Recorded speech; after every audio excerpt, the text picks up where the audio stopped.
મિત્રો, ઇતિહાસમાં એવી ઘણી વ્યક્તિઓ થઈ ગઈ જેમના નામ સાંભળીને જ લોકોના મનમાં ડર અને આદર બંને એક સાથે જાગે.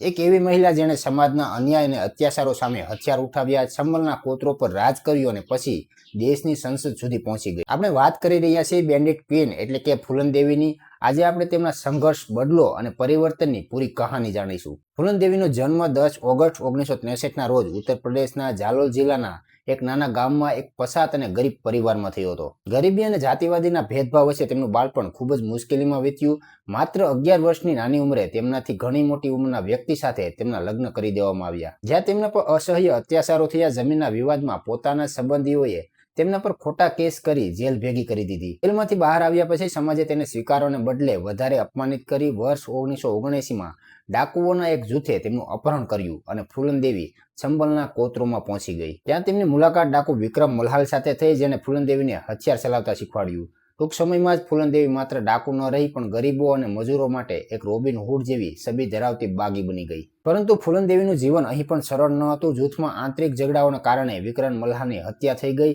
અને બીજી ટોળકીએ ઉચ્ચ જાતિના ડાકુઓએ ફૂલન દેવી પર બેહમાઈ ગામમાં બંધક બનાવી, જ્યાં તેમના પર અમાનવીય અત્યાચારો ગુજારવામાં આવ્યા. આ અપમાન ફૂલન દેવીની અંદર એક મહાકાળી જેવો ક્રોધ જગાવી ગયો. 14 ફેબ્રુઆરી 1981ના રોજ ફૂલન દેવી પોતાના સાથીઓ સાથે બેહમાઈ ગામ પાછી ફરી અને પોતાના પર થયેલા અન્યાયનો બદલો લેવા માટે 22 લોકોને એક લાઇનમાં ઊભા રાખીને ગોળીએ દીધા. આ ઘટનાએ બેહમાઈ કાંડ તરીકે ઓળખાય છે, જેણે આખા દેશને હચમચાવી દીધો હતો. બેહમાઈ કાંડ પછી પોલીસ ફૂલન દેવીની પાછળ પડી ગઈ. આખરે 1983માં કેટલીક શરતો સાથે ફૂલન દેવીએ મધ્યપ્રદેશના તત્કાલીન મુખ્યમંત્રી અર્જુનસિંહ સામે આત્મસમર્પણ કર્યું.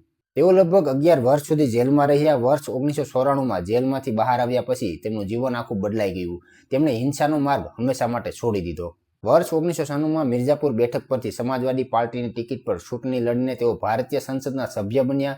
જે સ્ત્રી ક્યારેય ન્યાય નહોતો મળ્યો તે હવે દેશના કાયદા ઘડનાર ગૃહમાં બેઠી હતી. પરંતુ ભૂતકાળના બદલાની આગ હજી શાંત નથી થઈ. 25 જુલાઈ 2001ના રોજ દિલ્હીમાં તેમના સરકારી આવાસની બહાર જ કેટલા શખ્સો દ્વારા ફૂલન દેવીને ગોળી મારીને હત્યા કરી દેવામાં આવી. આ રીતે માત્ર 37 વર્ષની ઉંમરે ભારતના ઇતિહાસની સૌથી ચર્ચિત મહિલા ડાકુ અને નેતાનો અંત આવ્યો. તમારું ફૂલન દેવીના જીવન વિશે શું માનવું છે કોમેન્ટમાં જરૂર જણાવજો. જો વિડીયો ગમ્યો હોય તો લાઇક અને શેર જરૂર કરજો.